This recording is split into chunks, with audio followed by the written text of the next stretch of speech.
Bienvenidos a POV Podcast, tu canal preferido de la diestra. Óyeme, te pido que te sigas suscribiendo al canal, que enciendas la campanita, que le des like al video, que comentes y compartas. Y mire, hoy tenemos un invitado de lujo. Ustedes saben que se ha estado dando toda esta discusión la semana pasada, y ya por más de una semana, referente a la confirmación de la licenciada Verónica Ferrajoli para la Secretaría de Estado. Ayer, oficialmente, su nombramiento fue retirado. Así que se espera que hoy se esté sometiendo otro nombre. Se dice por ahí que va a ser la primera dama del municipio de Bayamón, la esposa de Ramón Luis Rivera.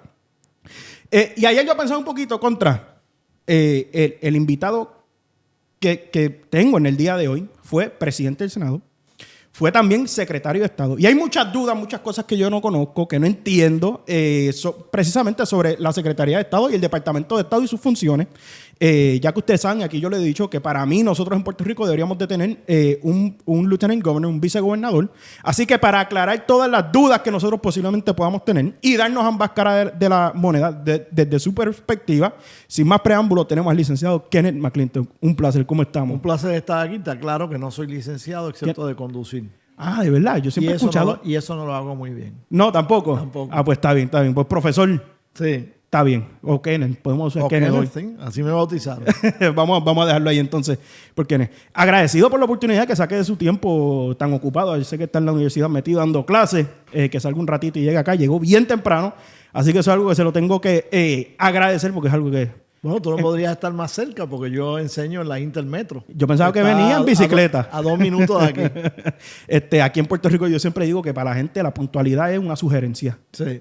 Así que... Horrible. Mire, ha estado, me imagino yo, obviamente, viendo todo lo que ha estado pasando por los pasados días, pasadas semanas. Ayer finalmente se retira el nombramiento. ¿Qué le parece esta decisión final?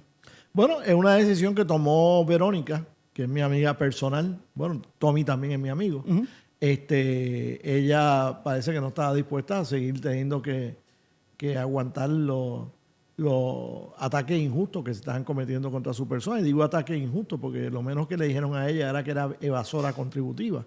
Y ella había radicado para esos 3 años, 21, 22 y 23, había radicado la planilla 1040 federal ante el IRS y había declarado todos sus ingresos. ¿Cómo tú vas a llamar a alguien que radicó su planilla federal declarando todo lo que había ganado como una evasora contributiva? Bueno, pero no es porque por la línea de que aquí en Puerto Rico hubo un problema con sus planillas. Sí, pero yo soy estadista. Y cuando uno es estadista, uno mira la totalidad de las cosas, lo local y el país completo. Y ella, ante el país, había radicado sus planillas federales. Y como estadista, pues yo no la veo a ella como una evasora contributiva. Bueno, pero alguien podría hacer entonces el argumento de que no importa. Yo viviendo en los Estados Unidos también, Carolina del Norte. Uh-huh. Y si yo radicaba la planilla de Puerto Rico, que lo tenía que hacer en cero, uh-huh, y no radicaba la federal, o viceversa, por algún lado uno puede ser a lo mejor un medio evasor contributivo. El CPA de ella... Uh-huh. Había leído una disposición del Código de Rentas Internas que decía que si tú has aportado más a Hacienda a través de las retenciones que tu patrono te hace, habías aportado más que lo que era tu responsabilidad contributiva, no tenías que radicar la planilla. En Puerto Rico no se da esa regla absoluta de que todo el mundo tiene que radicar planilla. Esa no es la ley en Puerto Rico. Y el contable de ella lo sabía y le dijo, no tienes que radicar. Lo que pasa es que él estaba pensando desde el punto de vista de derecho contributivo, del punto de vista de política. Uh-huh. A ella le convenía haber radicado. ¿Usted piensa que el fundamento en toda esta situación es cuestión de perspectiva política? Sí. Que eso es lo que ha estado diciendo el presidente del Senado. Sí. ¿Sí? Pero dentro de toda esta dinámica se dijo que ella era evasora contributiva, lo cual no era. Y entonces cuando se anunció que ella había recibido reintegro los 3 años, hay quien dijo que era un reintegro, que era una recompensa por no haber radicado planilla, lo que es falso. Ella recibió el reintegro tardío precisamente porque radicó planillas tardíamente. Ah, no, claro. Y ella siempre había dicho que ella había pagado más que lo que era su responsabilidad contributiva. Y por definición, cualquier ciudadano a quien le retengan más y le paguen Hacienda más, Claro, le devuelven su reintegro. que es lo que tiene que pagar, va a recibir un Que reintegro. es un poco, fue el mismo issue también la semana pasada cuando trataron de hacer noticias que la gobernadora había recibido un reintegro también. Es Sí. más o menos por esa. So, es Bueno, ella recibió reintegro a nivel federal. federal, pero creo que tuvo que pagar a nivel A local. nivel, sí. Pero que pues, se fueron por la misma línea de que, Sí. miren cómo está ella recibiendo un reintegro. Y, Eso es cuando tú haces supuestos análisis Ujú. de forma politiquera y no de forma jurídica. pues entonces, deme su opinión. Ya usted me dio, según usted, los datos. ¿Cree usted que a la vara que se le midió era la correcta? Que a nosotros, a los servidores públicos, electos y no electos, porque ya ella vendría siendo de confianza, se les tiene que hold to a higher standard. ¿Es correcto eso para usted? Bueno, yo creo que uno espera igual o más de un funcionario de alto nivel que lo que espera un ciudadano común y corriente. Pero hay decenas de miles de ciudadanos comunes y corrientes que se tardan en radicar la planilla, que tienen que pedir una prórroga y todo ese tipo de cosas. Eso es normal en la vida. Lo que pasa es que el 90 y pico % de los ciudadanos lo que tienen es una fuente de ingreso, un salario, no tienen derecho a grandes deducciones y su planilla es simple y la pueden radicar ellos mismos. En el caso de ella, en el caso mío, en el caso de muchas personas, no radicamos nuestras propias planillas, sino que contratamos a alguien que supuestamente sabe más que nosotros para que se encargue de esas cosas. Ella hizo eso. Otra de las cosas que estuvo corriendo fue la controversia y las dudas sobre la venta de Politank. Ujú. Usted es miembro de Politank, ¿verdad? Yo soy empleado de Politank. Ok. El cuestionamiento era si se había vendido o no se había vendido. Primero, Y estuvo claro desde un principio de quienes conocían el asunto que la firma se había vendido y que la venta produjo ujú, un pago antes de que comenzara este cuatrenio. Esa era la forma más correcta que Francisco Domenech podía atender ese asunto para no tener ningún conflicto de interés. Y él hoy no tiene ningún conflicto de interés. ¿y en qué momento entonces en el media nosotros empezamos a escuchar que sí, que no, que se había, pero, Nuevamente, se había vendido pero que no se había pagado todavía? ¿Cómo sabían ellos eso? Bueno, No, esa es la pregunta. no, por eso esa es la pregunto pregunta yo. que no se le hacía a quienes decían eso. So- A mí me consta, porque quienes estuvieron envueltos en la venta me lo dijeron, Ujú. que ellos vendieron el 30 o el 31 de diciembre y que el pago se recibió el 1 de enero. El 2 de enero es que comienza el cuatrenio. Así que se había saldado toda relación comercial entre Politank y el nuevo secretario de la Gobernación antes de que el secretario de la Gobernación asumiera su cargo el 2 de enero. Así que usted asegura que aquí no hay ningún tipo de conflicto de interés. No, nadie me ha explicado que pueda haberlo. Bueno, se decía que si no se había vendido, obviamente lo que puede No, representar. seguro. Y si él mentía y estaba dirigiendo Politank, tampoco, pero está especulando con cosas que no son ciertas. Si tú vas a especular con cosas que no son ciertas, cualquier cosa es posible. Claro. Claro. Y es parte de también el juego mediático. Sí, En- pero los medios responsables, Ujú. la mayor parte de los cuales no lo son en Puerto Rico, porque la prensa en Puerto Rico no es tan responsable como debería ser, no hicieron las preguntas correspondientes, no hicieron los estudios correspondientes que uno espera de los medios que ejercen la libertad de prensa que tú tienes a nombre tuyo claro. para tú estar debidamente informado. ¿Usted cree que esto va a crear una fisura en el partido o en la gobernanza? Bueno, hay obviamente una discrepancia entre la gobernadora y el presidente del Senado que no tienen que ver con esto como tal. Es simplemente que son dos ramas distintas de gobierno y obviamente siempre hay una discrepancias. Así que algo hay. ¿Y quién cree usted que va a ser? ¿Ha escuchado algún posible nombre realmente? Porque escuché también antes de encender la cámara aquí, de esas cosas que uno le salen cuando en el momento menos indicado, que era a lo mejor la primera dama de Bayamón, pero que ella no estaba aceptando. Nuevamente te han informado mal en cuanto a ella. Wally, que es como yo la conozco, ella era secretaria auxiliar de Estado desde enero. Ella ya estaba en el Departamento de Estado. Eso tú no lo sabías. La prensa no te lo informó. No, lo que se dijo esta mañana fue que habían despedido al secretario. Si te mencionan lo negativo, Por eso. no te mencionan lo positivo. Pues déme los datos. Lo positivo es que Wally era secretaria auxiliar de Estado, una de varias secretarias auxiliares de Estado.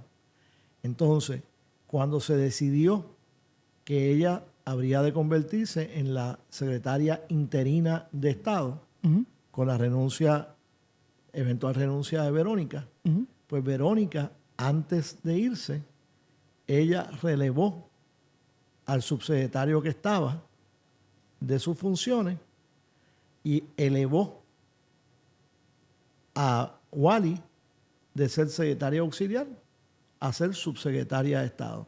De manera que cuando Verónica se fuera, automáticamente la subsecretaria se convirtiera en secretaria. Eso es normal. ¿Y por qué razón a él no se le dejó un supuesto para que fuera él que ascendiera? ¿Por qué tú crees? No le pregunto yo. No te pregunto a ti. ¿Por qué tú crees? Cuestiones de confianza, me imagino yo. Porque no es del mismo nivel de confianza que quería la gobernadora en una persona que iba a ser el secretario de Estado interino por no sé cuánto tiempo. Y entonces, pues, hay que salir de la persona en esa posición para poder poner a la persona que tú quieres que se eleve a la posición. Eso es normal. Pero entonces, ¿qué hacía él primordialmente en esa Él posición? hacía las funciones de subsecretario Por de eso, Estado. pero ¿por qué estaba ahí si no era de la confianza? Si la gobernadora sabe que en cualquier momento cualquier jefe de agencia puede salir. Sí, pero tú no estás pensando que eso vaya a ser la realidad. Bueno, pero uno siempre debe planear para lo peor. Y más en la política. No siempre. Normalmente tú tienes a alguien para que haga las funciones que tú le estás asignando. En este preciso cargo, no es que se convierta en el secretario interino, es en el secretario de Estado interino. Y la Secretaría de Estado es una posición bien, bien importante para la cual tú normalmente tienes mucho cuidado de quién tú vas a poner ahí por los ribetes de sustitución que representa esa secretaría en particular que no representa la otra secretaría. Y yo conozco a Fernando Sánchez, muy buena persona. Y no tengo duda que estaba haciendo las funciones tradicionales de subsecretario bien, porque si no la estuviera haciendo bien, no lo hubiesen no lo hubiesen designado para esa posición. Él viene, según tengo entendido, él viene de la administración pasada. pasada. Administración había sido dejado ahí porque no había habido necesidad de sustituirlo. Ahora, cuando tú vas a renunciar a la Secretaría de Estado, eso le crea unas tareas adicionales bien importantes al que vaya a ser subsecretario. Tan simple como eso. Está hablando de lo importante que es la Secretaría de Estado. Y yo aquí comenzando el podcast dije que yo no entiendo muy bien. No es la Secretaría de Estado lo que es importante. El Departamento de Estado. Es la vicegobernación lo que es importante. ¿Y por qué mejor nosotros entonces no tenemos un vicegobernador en Puerto Rico? Yo creo que debe haberlo. Yo creo que deberíamos, antes del 25 de julio del 2017, día en que vamos a conmemorar el 75 aniversario de la Constitución de Puerto Rico, deberíamos mejorar la Constitución de Puerto Rico aprobando enmiendas para lo cual hay consenso. En el cuatrienio pasado, Connie Varela, representante popular, fue presidente de una comisión para enmendar la Constitución, pero se dedicó a proponer enmiendas que no tenían el favor consensual de los partidos. Y el resultado fue que no se hizo nada. Yo creo que hay varias enmiendas a la Constitución que hay un consenso. Yo creo que hay un consenso para crear la vicegobernación, para borrar el error que cometió don Luis Muñoz Marín, que por su inseguridad política no quería compartir la palabra gobernación con nadie. Ese es el dato histórico. Ese es el dato histórico. Hay populares que no te lo van a admitir porque entienden que don Luis Muñoz Marín no cometió errores. Pero yo te digo que la razón por la cual Puerto Rico no tiene un vicegobernador, un lieutenant governor, era porque el gobernador de entonces, que tenía unos poderes increíbles, no quería compartir la palabra gobernación con nadie. Yo creo que eso hay que corregirlo. Hay que enmendar la Constitución, lo que quiere decir 2/3 partes de los votos en el Senado, 2/3 partes de los votos en la Cámara, y someterlo al pueblo a un referéndum para que el pueblo, por mayoría, vote para crear una vicegobernación, que puede ser la persona que pongan a cargo del Departamento de Estado o puede ser una función totalmente aparte. Eso se puede discutir, pero debe haber un vicegobernador de Puerto Rico. De hecho, si hubiese habido un vicegobernador de Puerto Rico, yo nunca hubiese sido secretario de Estado, nunca hubiese estado primero en la línea de sucesión, porque yo no aspiraba a ser gobernador interino de Puerto Rico, nunca aspiré a eso. Me tocó porque era secretario de Estado, y porque gozaba de una confianza total de parte del gobernador Luis Fortuño. Pero eso no es lo normal. El que alguien que no aspire a una posición ocupe una posición. Como resultado de eso, si tú haces una vicegobernación, que yo no creo que debe ser efectivo en el 2028, debe ser efectivo en el 2032 para mantenerlo lo más separado posible de la política del día a día de ahora, tendríamos a un candidato a gobernador acompañado de un candidato a vicegobernador y que se vote por la dupleta, que no se vote individualmente. Que se vote como se hace a nivel nacional.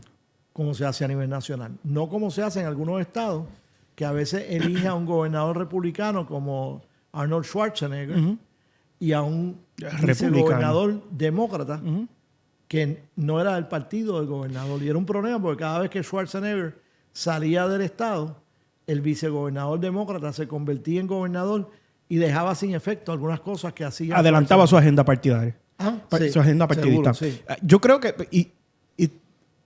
Mano, yo creo que eso sería tan difícil no en cuanto a la legislatura, porque eso es algo que mayormente muchos de los legisladores entenderían, más allá de los independentistas y a lo mejor los populares que creen en la soberanía, porque yo entiendo también, o a mi percepción un poco, ese Departamento de Estado está ahí por este delirio de país que tenemos aquí en Puerto Rico. No, porque todos los estados tienen un secretario de Estado.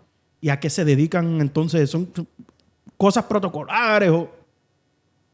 ¿Para quién tú trabajas? Para el gobernador. No, ¿para quién tú trabajas? Yo, ahora mismo. Para UV Podcast y La Diestra, producción de La Diestra. ¿Y esos son personas? Sí. ¿Son personas? Sí. ¿Y se llaman cómo? La Diestra. Es el network. Ajá. ¿Y alguien fue bautizado con el nombre de Diestra? No, es la corporación. El network. Tú trabajas para una corporación. Ajá. A eso iba. El registro de corporaciones cae bajo el secretario de Estado. Ok. Cuando yo fui secretario de Estado, yo digitalicé totalmente el registro de corporaciones. Antes tú tenías que someter papeles para rendir un informe anual de cada corporación. Después no. Después yo lo digitalicé. Para tú crear una corporación, tú tenías que entregar papeles en el Departamento de Estado. Una vez yo fui secretario de Estado, yo digitalicé la creación de corporaciones y tú desde Hong Kong a las 2 de la mañana podías crear una corporación en Puerto Rico. Podías pagar los 150 pesos que costaba crear la corporación desde Hong Kong. O sea que... Eso es la misión del Departamento de Estado. Una de las misiones es tener un registro de corporaciones. Si yo mañana decido poner una transmisión y ponerle POV Podcast, ¿qué tú vas a hacer? Tomar acción legal. ¿Acción legal por qué? Por el nombre. Porque tú registraste tu trademark en el registro de trademarks del Departamento de Estado. Así que además de un registro de corporaciones, hay un registro de nombres comerciales. Eso es otra cosa importante. Para la inmensa mayoría de los puertorriqueños, tener un registro de nombres comerciales es irrelevante. Para ti no. Porque ese nombre queda protegido si yo trato de usar tu nombre corporativo o tu nombre de marca. Hay toda una serie de otras funciones que hace el Departamento de Estado para ayudar a mover a la economía puertorriqueña. Lo que pasa es que son cosas altamente técnicas que la gente por lo general no conoce mucho. Cuando tú vas a ir de Puerto Rico para un país extranjero, ¿tú necesitas qué? Una visa, un visado. Un visado. Para un país extranjero. Sí. Bueno, el pasaporte. Un pasaporte. Sí, estoy asumiendo ya que ya lo tienes. Pues nosotros por muchos años no teníamos una oficina de pasaporte federal en Puerto Rico. Y tú podías ir a la oficina de pasaporte del Departamento de Estado de Puerto Rico, en Plaza Las Américas o en otros pueblos de Puerto Rico, a gestionar tu pasaporte. Eso también es del Departamento de Estado de Puerto Rico. O sea, hay toda una serie de registros, de servicios y cosas que el Departamento de Estado hace. En todos los estados hay la posibilidad de que haya no embajadores del extranjero, pero que sí hayan cónsules del extranjero. El departamento que se encarga de las relaciones con los cónsules, con los 5 cónsules generales que tenemos en Puerto Rico, que son cónsules full-time, pagados full-time, España, México y unos cuantos más, es el Departamento de Estado. Y con los cónsules honorarios, que son como 25 cónsules honorarios o 35 cónsules honorarios, es el Departamento de Estado. Eso también es una función del secretario de Estado. Así que hace falta un Departamento de Estado, hace falta un secretario de Estado, además de la función principal que tiene, que es la de sustituir al gobernador, ya sea temporera o permanentemente, porque hay 2 líneas de sucesión en Puerto Rico. Ahora mismo, ¿quién está primera en la línea de sucesión? Janet Parra, la secretaria de Justicia, porque no hay una secretaria de Estado. Y la secretaria de Estado interina no está en la línea de sucesión. Pero Janet Parra, que es la secretaria de Justicia, sí está número 1 en la línea de sucesión. Aunque esté interina. O sea, ella que no sea confirmada. Ella no está interina. Y ahí nuevamente la prensa se equivoca contigo. La llaman la secretaria de Justicia designada. Ella no es designada. Designado es alguien que lo nombran en diciembre durante la transición, pero no toma posesión hasta enero 2. Eso es un designado. Después que toma posesión, que tiene todos los poderes de la secretaría a la cual ha sido nombrada, se llama secretario. Y eso la prensa se equivoca contigo. ¿Y por qué lo hacen? Porque la prensa en Puerto Rico es mayormente antigobierno y antiestadista. Y al llamar a alguien designado, están menospreciando el cargo. Porque ahora mismo está corriendo en la calle. La percepción que se tiene es que de aquí pasar algo, Dios no lo quiera, quien vendría siendo el gobernador sería el secretario de Hacienda. Te dije que hay 2 líneas de sucesión. La línea de sucesión temporera, si la gobernadora se monta en un avión y viaja a Washington, es la secretaria de Justicia. Si Dios no lo quisiera, la gobernadora dejara de ser gobernadora, hay una línea de sucesión permanente donde los secretarios que no estén confirmados, o sea, son 2 cosas distintas, salen de la línea de sucesión, y entonces el gobernador no interino, el gobernador en propiedad sería el licenciado Ángel Pantoja, que es el secretario confirmado del Departamento de Hacienda. Y si no estuviera él, pues sería el secretario de Educación. Y así sucesivamente. Hay toda una línea de sucesión. ¿Usted cree que existe el ánimo en Puerto Rico en cuanto a los constituyentes para entender? Porque aquí mucha gente piensa, y eso es bien notable, la gente piensa, la gran mayoría de la gente piensa que por decirlo así, el que hace la función, no sé si decir de vicegobernador, es el comisionado residente. Hay mucha gente aquí que no tiene claro las funciones del comisionado residente. Eso depende de que tengas una prensa que sea educativa Chacho, eso es imposible en Puerto Rico. y que tengas podcasts como el tuyo que sacan momentos como este para ayudar a educar a sus oyentes. Yo lo vería bien difícil. Es que aquí en Puerto Rico se haga una buena campaña educacional para hacerle a la gente entender por qué necesitamos un vicegobernador. La democracia provee los derechos para que la gente se eduque. Hace falta que ejerzan esos derechos, que ejerzan la libertad de prensa y pongan este podcast para verlo o escucharlo, que lean periódicos, que chequen en el internet con los periodistas, o que tengamos un sistema educativo que eduque, que no lo tenemos, porque aquí lo que tenemos en Puerto Rico en gran medida es un sistema de child care. Uh-huh. Tenemos escuelas que lo que hacen parcialmente es meramente cuidar de los niños Es deficiente. durante 7 horas del día, pero no están educando adecuadamente. Yo, por ejemplo, cuando yo le doy un examen a un estudiante universitario, me doy cuenta de que muchos nunca aprendieron las reglas de acentuación. Uh-huh. No saben lo que es una esdrújula, no saben cuándo las esdrújulas se acentúan.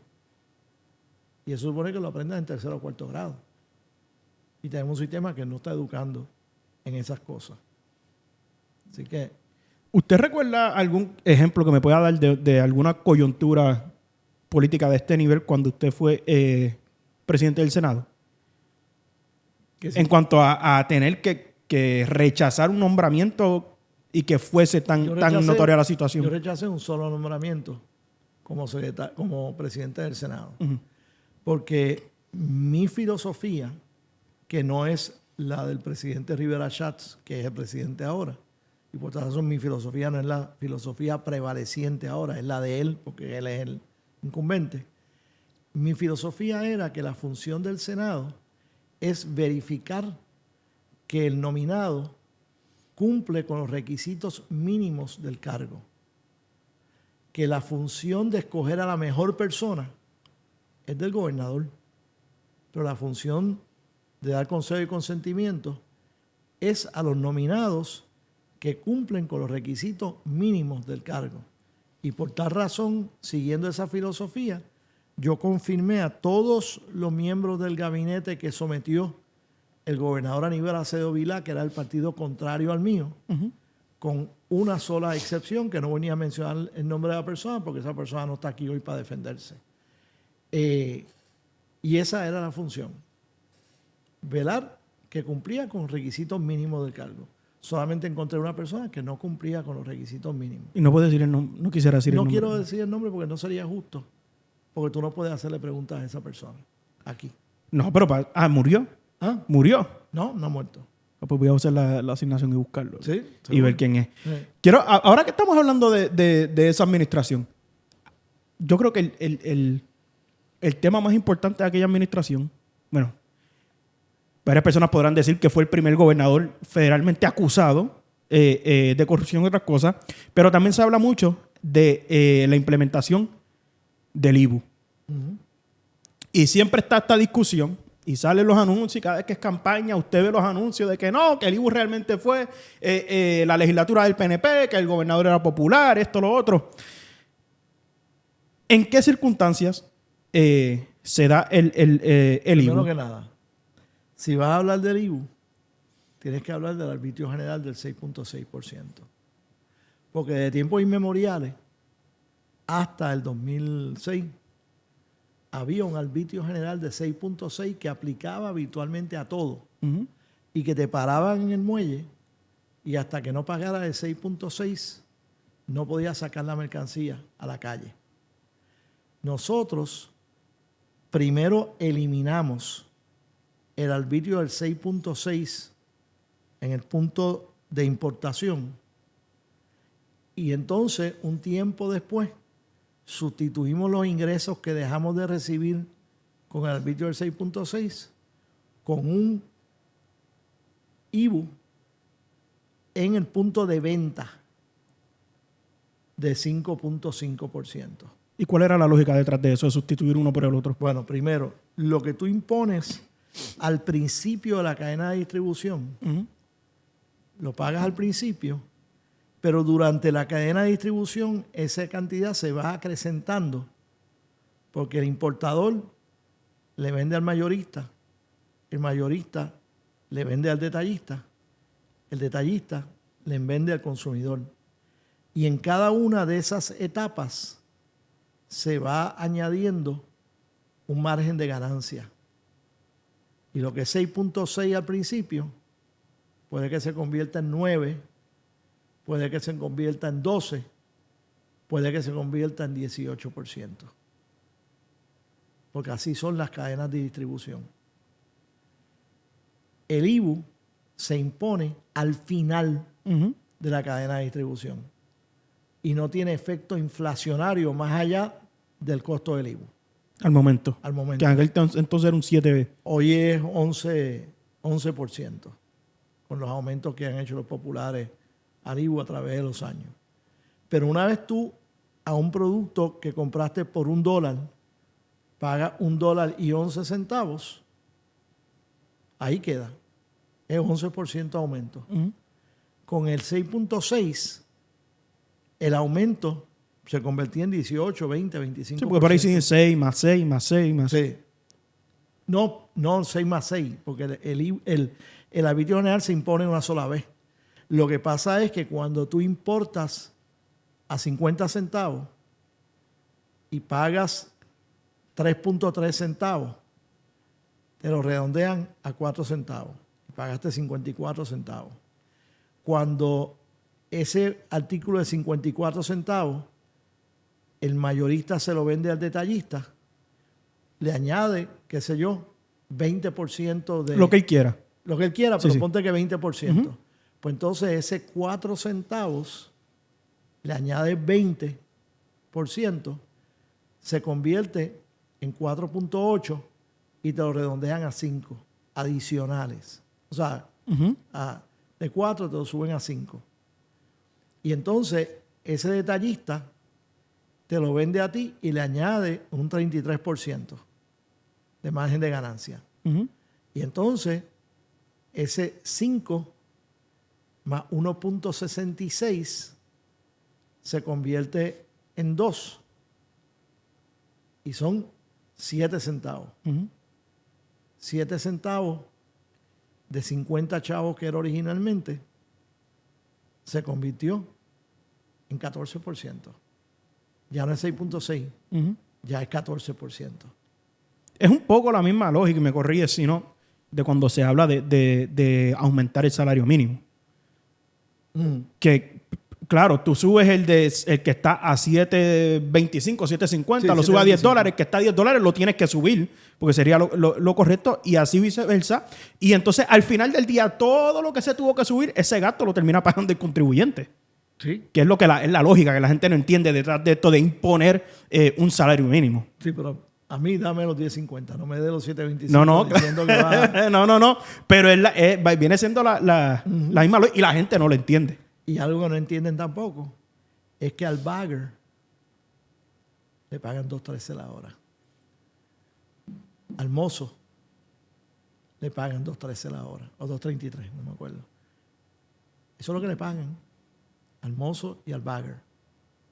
Y por eso es que yo considero que aquí no le pagamos suficiente de propina. Eso no es cierto, eso de que si el bagger no llega Sí, al mínimo por hora, se lo tiene que poner se lo tienen que poner, Okay. sí. Y le tienen que poner 7.25, a 7.25, no a 10.50, Okay. a 7.25. Sí, pero usted dice, vamos a pagarle lo que le corresponde y por encima la propina que le quiera dar al cliente que se la dé. Sí, pero por eso es que yo soy generoso. Cuando yo le doy $2 o $3 al bagger por haberme guardado la compra. Por eso es que yo le doy 18% en promedio, que a veces 20% si el servicio es bien bueno, al mozo. Porque lo que ellos reciben del patrono es mínimo. Y eso los puertorriqueños no lo saben y la prensa no educa a la gente sobre eso. Yo educaría a la gente en decir, mira, ¿sabes qué? A última hora, básicamente, el que está manteniéndole el negocio a estos comerciantes que tienen empleados que son mozos, es el contribuyente, el que está consumiendo. Y no debería de ser. No debería de ser. Usted páguele el sueldo que le toca a sus empleados y lo que reciban por encima por generosidad. A nivel federal, a los tippable employees se le pagaba la mitad del salario mínimo. Cuando el salario mínimo era $4.25, pues se le pagaba $2.13. Cuando se aumentó el salario mínimo, los republicanos, pues eso tampoco se explica, se negaron a aumentarle a los tippables. O sea, no, porque van a recibir más de propina por la inflación. Y por eso es que cuando subió de 4.25 a 7.25 después de 20 años, 30 años, todavía los mozos ganan $2.13 la hora. Y los baggers reciben $2.13 la hora. Y si no le llega a la propina, pues entonces el patrono tiene que cubrir la diferencia hasta 7.25. No es hasta lo que está hoy en día. No hasta lo que es hoy en día, que es 10.50, porque lo que está hoy en día de 10.50 es el salario mínimo territorial. El salario mínimo federal todavía es 7.25 porque los republicanos no han querido aumentarlo. Y gracias a un proyecto que presentó un ex estudiante mío en la Intel Metro, de nombre Héctor Ferrer, que fue aprobado en la legislatura con votos de todos los partidos y firmado por el gobernador Pedro Pierluisi, es que hoy el salario mínimo estatal, territorial, es 10.50.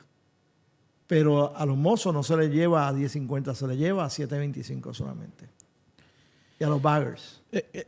Digo, no sé si es cultural, pero es complicado ese tema del salario mínimo porque también vemos otras economías mundiales en donde no tienen leyes de salario mínimo. Y tienen otros lugares dentro de nuestro propio país donde el salario mínimo es $15. Así que, dando y dando. Por eso, claro. Ahora, yo entiendo la discusión de que el salario mínimo... ¿Cómo tú vives con 10.50? No es imposible. Por eso no, eso voy. 10.50 por 2.000 horas de trabajo al año son $21,000. Y con $1.750 tú no puedes vivir en Puerto Rico. No, en Puerto Rico no, definitivamente no se puede. Cuando tú consideras que el salario promedio a nivel del país es de $60 y pico mil. Pero entonces, ¿cómo uno... En Puerto Rico, $60 y pico mil pesos te pone en el bracket del 33% del income tax. Que es absurdo también. Te pone en el bracket de lo que pagan los billonarios por income tax. Eso no es justo. El sistema tributario aquí de Puerto Rico está... Sí. No voy a utilizar la palabra, pero lo está. Y ya la gobernadora presentó los primeros 13 proyectos de ley para reformar el sistema contributivo. Que no se hablaron porque fue el día del ventarrón y obviamente la prensa va a preferir hablar del ventarrón. A pesar de que lo que va a tener más efecto a largo plazo en la economía y en la vida tuya, van a ser esos 13 proyectos. Porque permite ahora que vas a poder aportar $7,000 al año en vez de $5,000 a tu cuenta de retiro individual. Va a permitir que tú puedas depositarle a tu hijo $1,000 anuales en vez de 500 en las cuentas de ahorro educativa de tu hijo, la gira educativa. Pero eso la gente no lo sabe. ¿Y cómo tú crees que se puede equilibrar? Porque el argumento muchas veces en cuanto a lo de aumentar el salario mínimo es pues esa inflación en la que resultaría. Porque, pues, claro está. Si tú le dices a un comerciante, a un dueño de negocio, a un empleador, tienes que subir el mínimo. Como hablamos ahorita, eso quien lo paga es sí, pero tiene que el consumidor. Tiene que tomar en cuenta también las eficiencias que tú esperas que un buen empresario capitalista genere en su negocio para no tener que tener tantos empleados para producir un producto o tantos empleados para proveer un servicio. Si usted cree en esto, por ejemplo, en muchos de los fast food se les dijo tienen que subir lo que hicieron fue empezar a automatizar la operación. Tú vas ahora a un restaurante, un fast food, y tú mismo te coges la orden y tú mismo... Sí, pero te voy a dar un ejemplo. Los otros días yo estuve en el mesón Ujú. de Plaza Las Américas. Tuve que esperar 19 minutos que me proveyeran los artículos de comida que yo había comprado después de yo haberlos pagado. 19 minutos. Con un cajero. ¿Por qué era esto? No era por el cajero.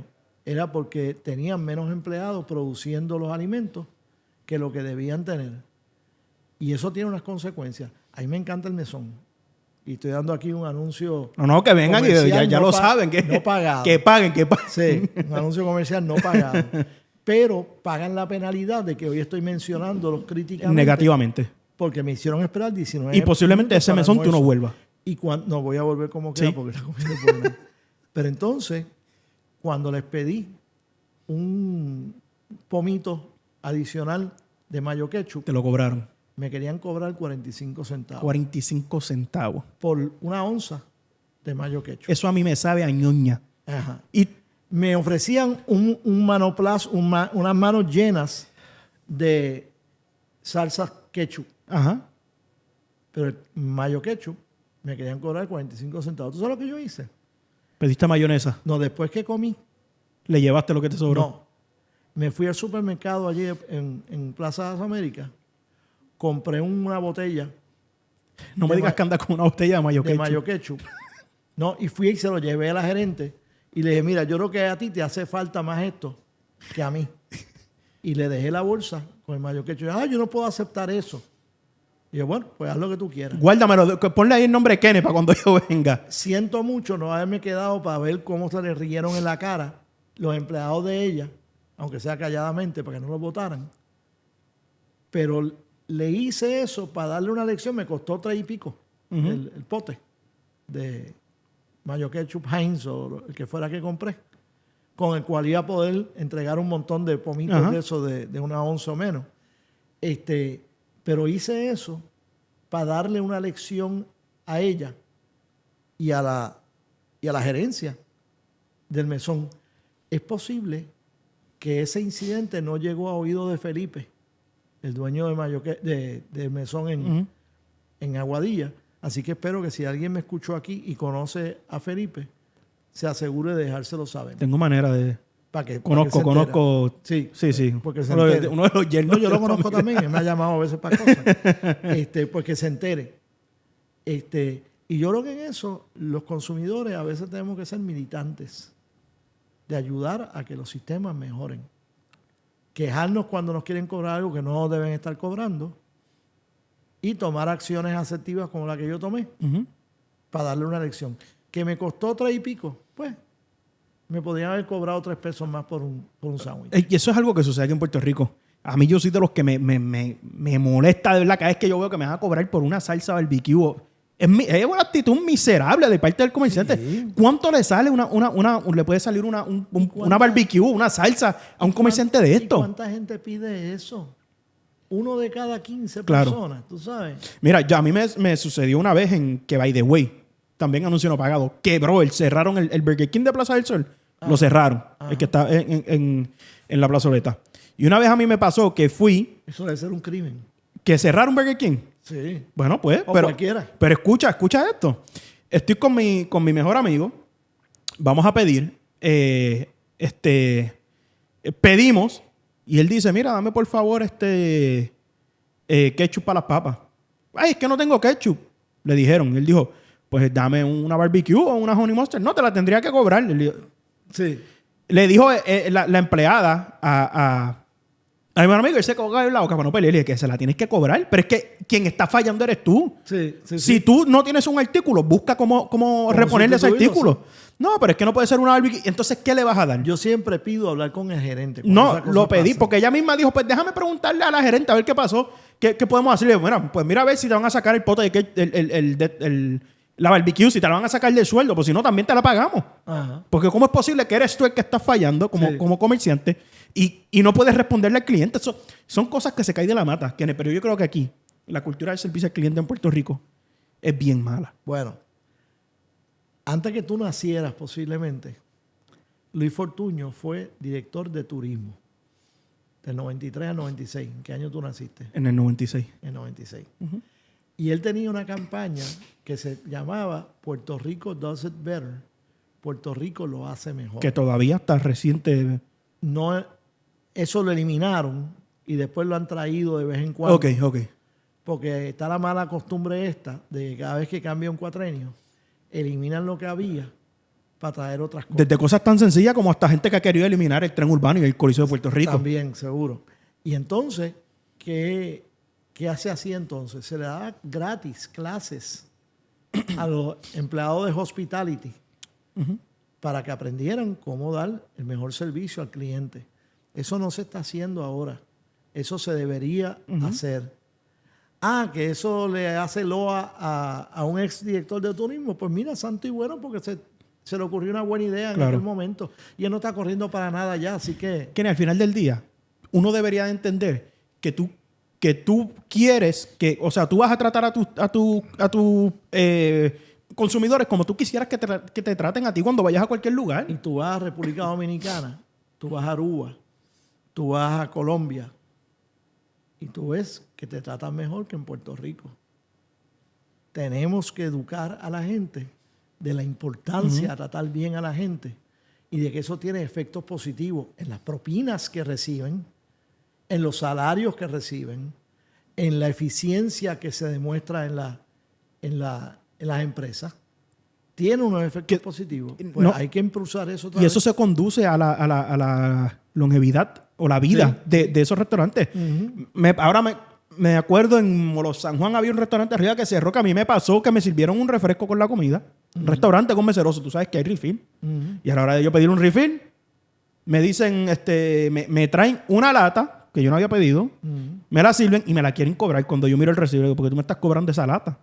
Si me dijiste que había refill. No, porque la máquina de refresco se dañó, eso te tuve que dar una lata. Y yo, ¿cómo eso es problema mío? Eso es problema tuyo. Y el mesero tiene la cara de lechuga de decirme, sí, pero son solamente 1.25 más. Y es que ese no es el punto. Por eso también quebraron. Me imagino porque como mismo me trataron a mí, trataban a muchas personas. Hablando de refresco, yo soy diabético. Ok. Y mi doctora me dice, no debes tomar refresco. Eso es lo que le enseñan en la escuela de medicina. Pero si vas a tomar refresco, es mejor tomar cero. Porque tienen endulcorante, no tienen el azúcar. Y cero es distinto que diet. Es menos malo que el diet. Y sabe mejor. Bueno, yo tomo Coca-Cola cero. Lo de cómo sepa, eso es para mí es un nicho. Sí, pero eso no es objetivo. Eso es en cuanto, sí, subjetivo. Y yo tomo Coca-Cola cero, tomo también Pepsi sin azúcar. Ok. O sea, en eso no discrimino en cuanto a... Pero entonces hay un montón de sitios que no me ofrecen la Coca-Cola cero. En y diet. yo le digo, ¿por qué? Dice, no, tengo la diet. Dice, no, pero la diet no es igual. Y en Puerto Rico el 17% de nosotros somos diabéticos. A nivel del país completo es 10%. En Puerto Rico es 17%. ¿Por qué? Porque paramos en Luquillo en los kioscos. Y nuestra dieta es distinta. Pues yo siempre pido hablar con gerentes para decírselo. Un sitio donde hablé con los gerentes y les dije, disparen para arriba mi queja, fue en el Mesón. ¿Y ahora tienen Coca-Cola cero? Y le llegó el mensaje a Felipe.